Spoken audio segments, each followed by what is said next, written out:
Hey everyone, it's Jason. Welcome to the one of the first videos in the Marvel United X-Men campaign. So I've done the videos on all the first Marvel United stuff that came out, which had Avengers, Spider-Man, all the Guardians of the Galaxy, Thor, all the cinematic universe type characters, the Defenders, all those cool guys. So this set is all based on X-Men. So I've already done the unboxing for the core set, which I have in my hands right here. And I'm going to be doing a series of videos on all of the other new expansions. So of course we have First Class, X-Force, Phoenix Spy, Days of Future Past, Deadpool, Special Fantastic Four cameo, Age of Apocalypse, way up here at the top. Blue Team, Gold Team, stretch goals. We got special dashboards we'll go through.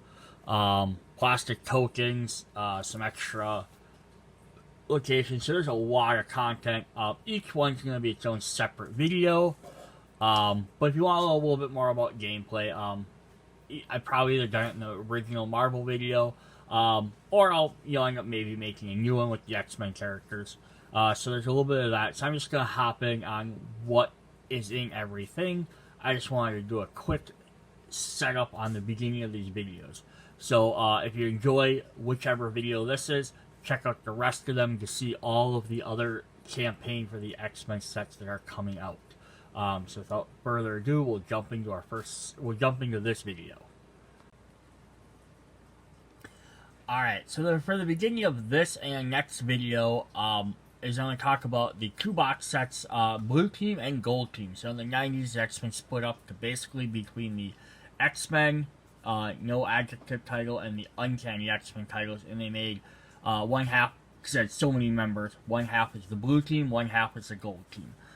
Obviously this isn't all the members from each team, because some of them are in the base game, some are probably in, also in other boxes and Kickstarters, but they have 4 for each.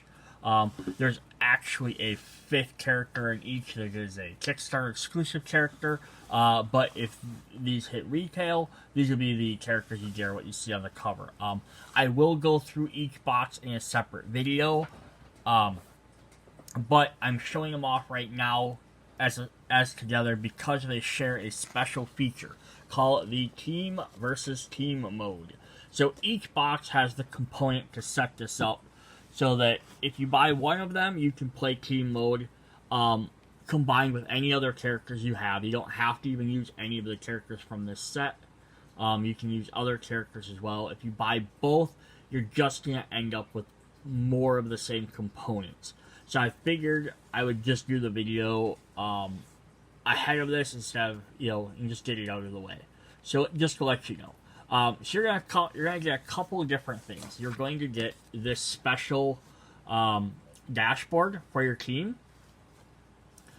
So instead of normally placing your threat cards 1, 2, 3 for each player, you're each gonna get your own set, and then this is how you'll track if you beat them. So you'll put a lock counter on each one. So you're gonna get these little lock counters, and you'll put them on there. And then once you've completed one of each of your 3 threats, you'll unlock the stuff. The first, and it works the same way as a regular game. So the first one, what the heck does the first one even do? I already forgot. When you unlock the first one, things happen, and my brain can't remember what happens. When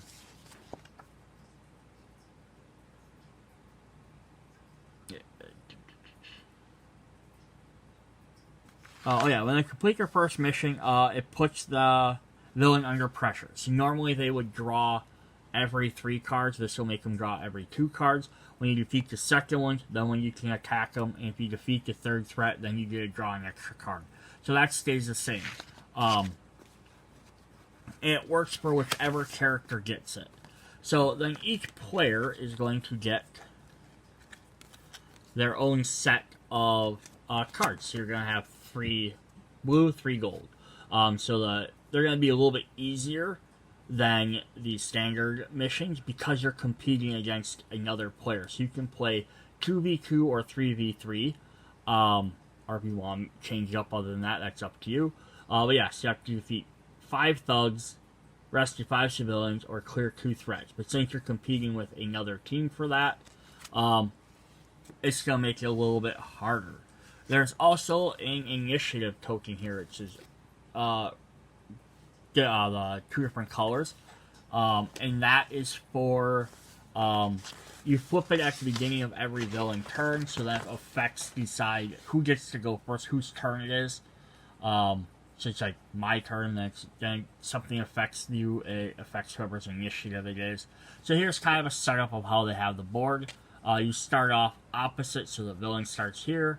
The heroes start opposite areas, the entire team. They get these little bases to go below them, so you can keep track of them. And then basically a team wins if the villain is defeated and they have dealt more damage. So once you've defeated that second mission, you can start damaging the villain. As you damage them, you put counters in your little zones down here to keep track of who actually did more damage. So it could be very conceivable that someone gets the last hit, but they don't necessarily do more damage. Maybe they only got 1 hit off at the end and they don't get the victory just because they got the final blow. But both teams lose if the villain completes their master plan. So you still got, you're competitive, but you still gotta beat the bad guy either way. So yeah, there's some different stuff there. I'm not just to kind of get a brief overview of how this all works. So here's kind of how they have this set up, like a big giant overview of how the board would look. So here's a little closer up on that. So you play the villain card kind of central, and then you play, so like this is like the yellow player's turn, so they go first. So 2, 3, 4, 5, 6. So after each player has played 3 cards, then the villain goes again. And then you flip it to the blue, so then it switches to the opposite. So now it's 8, and it's 9, 10, so it goes the other direction. So after step 7, the blue player gets 2 turns in a row, and then it continues like that. Then when you're under pressure and they're only drawing 2 cards, each player plays 2 cards, then the villain acts even quicker. So yeah, that's kind of a neat mode there. There's kind of like showing a little later setup of the game. And then there's other things. There's like you can attack opposing heroes if you want. You can, so basically eliminating cards from their hand, but you can't KO them. So they'll always keep at least 1 card in their hand. Attacking the villain. There's overkilling to do extra damage. So you can gain more stuff. Priority effects, breaking ties, things like that. There's a ton of extra little rules on here. So here's stuff like, if you want to play with certain villains, here's little effects you kind of have to change, just because they're not normally meant to play with that many players. There's some that actually don't work, because of their win condition. I'm sure you can figure it out if you want, but the way they work, it would be really difficult to do 3 and 3, or it might be way too easy for you. There's also, you can play super villain mode if you want. So you can have, 1 player controlling a team of 3, another player controlling a team of 3, and the 3rd player being the villain. Or you could potentially play up to a 7-player game where each person has their own 1 of 3 characters on each team, and then 1 player plays the villain. So that could also be fun as well. And then you can add challenges in there too, like secret identities, endangered locations, danger rooms, stuff like that. A couple don't work, like you can't do teams and have trader at the same time, or plan B, which makes things harder. There's also a special challenge card that comes in each box set. It's the same one, just one for each, just listing in each set. It's the Accelerated Villain Challenge. The hero takes their turn after every 2 turns instead of after every 3. Then when they go under pressure, they go after every single card. So basically, it's if you think having to wait 3 cards for each player, essentially 6 cards is too much, it would go after every 4 cards and then every 2 cards. So that makes the game a little bit harder in case it seemed like it was getting too easy. Yeah, so that's the team versus team mode that you can play, blue team versus gold team. But definitely don't have to even do X-Men versus X-Men. If you bought the original Marvel United set, you could do Avengers versus X-Men. You could do Fantastic Four versus Avengers. You could do Fantastic Four versus Fantastic Four on team versus team. Plus, now you can play as bad guys. So you could do, you could have Magneto and one of the other bad guys, like Mystique versus, Cable and Cyclops if you wanted to. So you could actually have some interesting combos that way as well. So that's just the basic overview. So these components, the board, the challenge, the tokens, the color, they're gonna appear in both box sets. Either one. So if you buy one or the other, you can play this mode. If you buy both, you're just gonna have extras that you don't really need. But there you go. Alright, so now we'll jump into the video.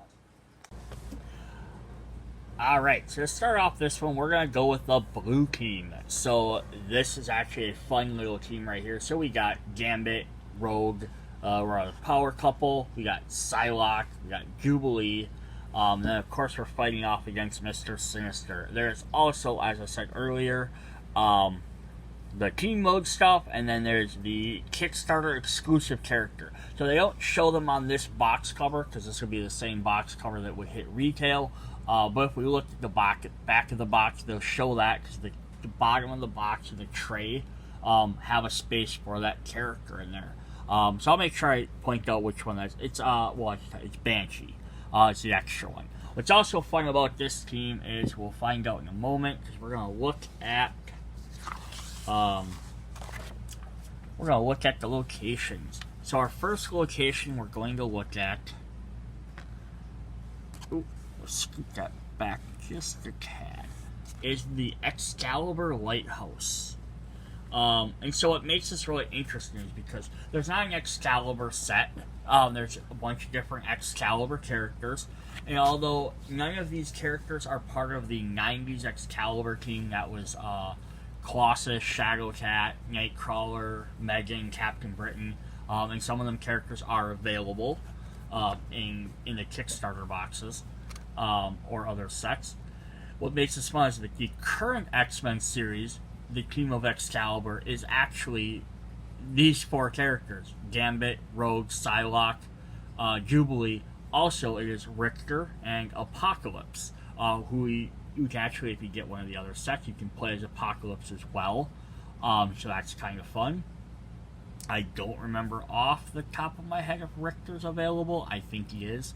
But yeah, so that makes that kind of like a double little nod to see, hey, we get this location, and we get characters that are actually technically part of Excalibur right now.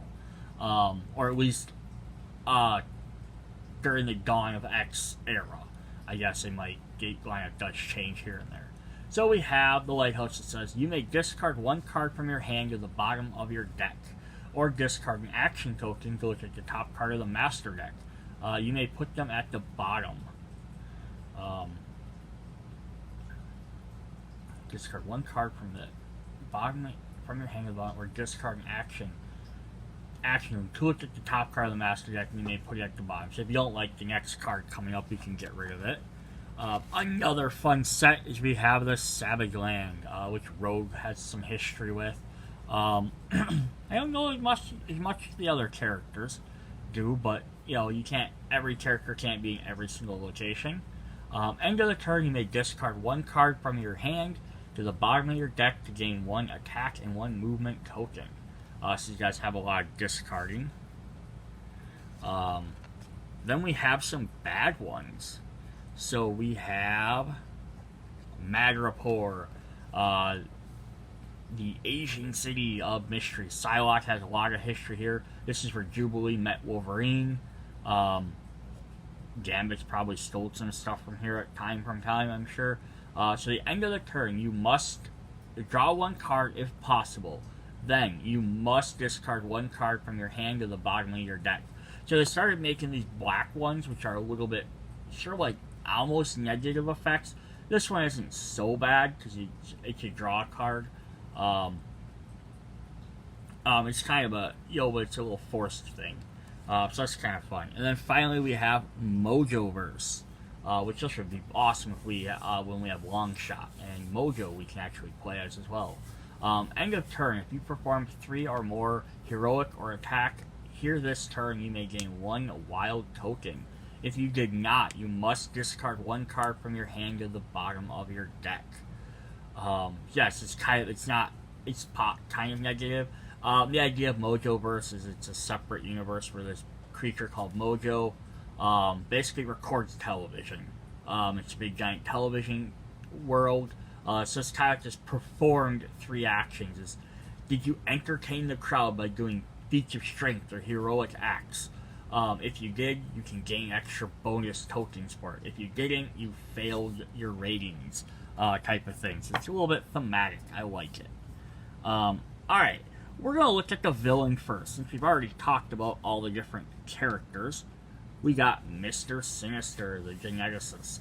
So it has a special setup of distribute 12 DNA sample tokens equally among the heroes. That is a crazy amount of supervillain things. You start with 4 movement, 2 heroic, and 2 wild. So it's kind of giving an idea of how difficult he might be. So then he has 5, 8, or 11 health. Special rules. Heroes without DNA sample tokens treat all special effects on their card as blank. Bam. Move 1 hero location closer to Mr. Sinister. Then take 1 DNA sample from the hero at his location. Overflow. If more than 1 token cannot be added, take 1 DNA sample from the hero there. And villainous plot. The heroes immediately lose if Mr. Sinister has collected 9 DNA samples. So he only needs to collect 9, and you start with 12 per player. So even with a 2-player game, he has a lot to take from. So let's take a look at him. We'll look at his deck, and we'll look at these tokens. So here is his miniature. Just love it. This flowing cape. Nathaniel Essex. So Apocalypse kind of triggered his genetics and made him a mutant way back in the day. And then he got that. So here we have our 12 tokens. It's 12 tokens amongst each. I misread. I think it's 12 per player. It's 12 total of 9. So you got 1, 2, 3, 4, 5, 6, 7, 8, 9, 10, 11. So exactly 12 of them on here. Then we have a no BAM token, which is kind of fun. We'll see what that does. But let's look at Mr. Sinister's actual cards. So the first bunch are kind of all I don't want to say boring, but they're kind of generic. But we have one that adds both thugs and civilians. Just some thugs, just some civilians. Movements of BAMs. Lots of these cards are kind of just plain. That's the way the game is. Then we get to the fun ones. So he's got 2 copies of Genius Geneticist. Take 1 DNA sample from each hero in Mr. Sinister's location. His movement is move clockwise to the next location with heroes with DNA tokens. So if you guys are all ganged up, he's going to get a bunch in 1 turn. He's also got 2 copies of Master Manipulator. 1 does civilians, 1 does thugs. Says all heroes with 2 or more cards in their hand must discard their hand. They aren't KO'd and then draw back 1 less card. That sucks. Yeah. So that'll really hurt you. Hopefully you can find some way to recover from that. So then his threats. So we got threat. We have 2 manipulations. Heroes starting their turn on this location must play their hero cards randomly. So that could really cause a lot of kerfuffle, because you just draw one, you might get something that doesn't help you, or isn't, might not help your teammates out, or might even be bad because it might move you onto it might not forcefully move you onto a spot, but it could, depending on what the ability does. He's also got 2 copies of Telepathy. Heroes starting their turns in this location treat all special effects on their cards blank until the next turn. And then 2 copies of Morphine. Mr. Sinister cannot take any damage as long as this threat is in play. It's showing his ability like rearranges genetics around. Literally, Cyclops blasted him in half, and he's like, meh, and walked away from it. So that is definitely a fun, interesting character. Alright, let's look at some heroes. That's what we came for, right? So let's start with our Southern Belle. We're going to start with Rogue. So, of course, these are all their 90s looks. She's got the brown bomber jacket, and her big knee-high boots. There is going to be a better picture of it. So what can Rogue do? So Rogue's probably going to have lots of strength cards. So she got some movement. Of course, some attack. Some heroics. Movement and heroics. Movement, attack. So pretty even across the board. Ooh, does she have an extra? She has an extra wild. That's awesome, which makes sense for her. Then she has 2 copies of Power Absorption. One gives her a fist, the other one gives her a heroic. So it says, use the action symbols in the bottom of another hero's face-up card in the storyline. At the end of your turn, turn that card face down. So she can pick any card and use those symbols. So what does she need? Does she need, does she need extra movement? Does she need a wild? Does she need two movements?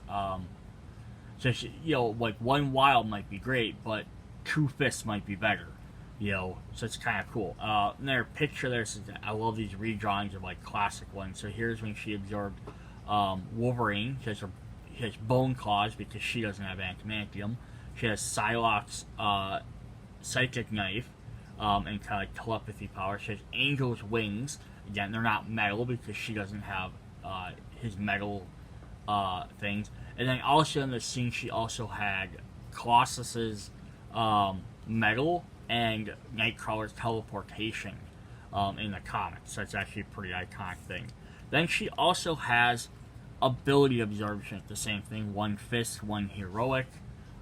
Use the special effect of another hero's face-up card in the storyline. Turn it down till the end of turn.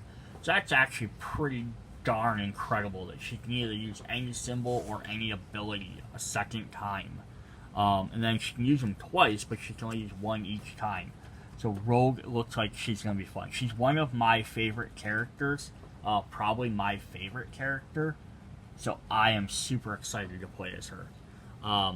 Then there's Gambit, who I love Gambit as well. I love the energy effect around his cards. That is really cool. He's on the fire hydrant. This has actually a lot of detail to it. The Raging Cajun. I always like to do names too. So Rogue is of course Anne Marie. I don't believe they ever said her last name, other than Raven, because she's Raven Darkhold Mystique's kid. But I don't think she had. I don't know her other last name was, or if she had one. Of course, we have Gambit, Remy LeVue. So there's a picture of Gambit, and of course his classic trench coat and pink chest plate. I don't know if they ever explained what the pink, not why it's pink, but what his chest plate was for as a thief. Because I don't think any of the other thieves in the Thieves Guild wore that, or the Assassins, which is the alternate thing. But yeah, it's definitely interesting there. Alright, so we got of course, an attack. We have some movement and heroics. Double attack. He's going to be an attacker here. His symbol is a spade. He's on fire. Move attack. Move heroic. Move heroic. So he's very dodgy, which makes sense for Gambit. He's a thief. He needs to be able to get around. So, of course, also being a thief, he has 2 cards called Master Thief. Gain 1 wild token and take 1 action token of your choice from each other hero. So that's interesting because he gets to steal them from everybody else. So that could be very beneficial if he can get around quick and hit everybody. But it's also kind of mean because you have to take tokens from everybody else. And he also has 2 copies of Molecular Acceleration, which is what he calls charging his cards. Discard an action token to deal 3 damage to an adjacent location. So there's a good reason for him to steal them, so he can power up. And it's a thing, your buddies might be like, oh, you took my token, you took that. But if he can take 1 movement token or 1 attack token, he can turn it into 3, especially at an adjacent location, because he can move, and then he can hit. So you can hit 1 spot left or right, or he can move and then hit 1 farther. So he can essentially cover either the spot he was on, because he can move and then hit back to that one, or he can hit the other 2 next to it, or he can move 1 either direction. So he can hit 5 of the 6 spaces with just this card and do 3 damage. So that's actually pretty incredible. It's probably worth sacrificing one of your buddy's tokens. Alright, so there's the power couple. Alright, up next we're going to have the Mall Rat, Jubilation Lee, or better known as Jubilee. I was really hoping this campaign would have more Generation X characters, just because I love Generation X, and Jubilee was one of the main characters in that, but sadly they did not. But that always leaves me hope for another series. So here's our classic yellow trench coat, her mall rat outfit. Now she still wears her yellow trench coat, but she doesn't, she wears other outfits as well. So here we have an attack, or a movement, sorry, moving heroic, and attack, got move attack. These guys are very movement oriented. So I wonder if this set's going to be very movement oriented, and then like the blue team, or this is the blue team, if the gold team's going to be maybe more attack. Like they're going to kind of like split the difference. So she's got a double heroic. She's got some wilds, of course. I think she has 2 copies of Psionic Shields. Ignore the direct effects of the next villain BAM that would affect your heroes. It can still affect other heroes. So she can stop BAM effects of the next BAM. That's actually nice. Helpful, but stopped everybody's. But hey, just keeping her alive is helpful. And then she's got 2 copies of Explosive Light Blasts. Does 1 attack against up to 3 different targets at your location. So kind of like where Gambit can run around and hit one guy with three things, she can spread hers out a little bit more, which is also definitely fun. Take out some of them thugs quick, especially if you're fighting Sinister, where you don't want them thugs to, overflow. She can help take them out very quickly. Alright, that was Jubilee. Then we have the last main member of this box. We have Elizabeth Bradrock, or Psylocke. She's a psychic knife. There's a ninja. So she has a very interesting story. If you don't know it, is that the original the Betsy Bradrock was a psychic mutant, had her psychic knife. But she's like butterflies and stuff also. But she was a European or British girl, and she worked with the X-Men. And then there was a ninja assassin known as Kawan, who is Asian, who is a samurai part. Mojo, which is why we also got Mojo-verse in here, it ties into that, swapped their bodies. So basically, Elizabeth Bradrock became the Psylocke that we know here. So she's this British person in an Asian body who also knows all this martial arts because of the body she's in, and because she's psychic, that kind of did it too. And then Kawan ended up dying. She got the legacy virus. She died. So that wasn't a big... so no one really thought anything of this. It's just like, that's what it is. She's in this body. Nobody tried to fix anything. But then now in recent comic books, they've resurrected them. They fixed it. So now Kawan's back in Psylocke's body. She's back in her original Asian body, which is this one, and Psylocke, the Elizabeth Bradrock, is back in her British body, and she's actually Captain Britain. So yeah, there's some crazy stuff happening. She also became Mandarin's Lady Assassin at one point. Lady Mandarin, had stuff to do with Madripoor. So craziness all around. She dates Archangel. Phantom X and Sabretooth from an alternate reality. She was part of the Exiles. What lot of history, comic books, I love them. I could talk about this stuff all day.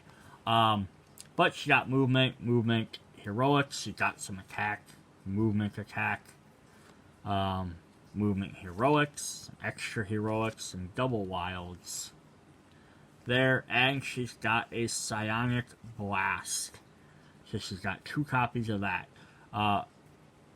Attach a stun token to a villain or henchman in your location. The next villain turn, their BAM is cancelled and the token is discarded, such as these big giant BAMs are. So she has the ability to literally just stop them from doing stuff. And then she also has 2 copies of Telepathy. Swap the previous hero card in a story with another in the storyline. So that's actually really awesome too. She can manipulate what's next, so that way you can set up your teammates to have a really good turn. So that's actually pretty cool.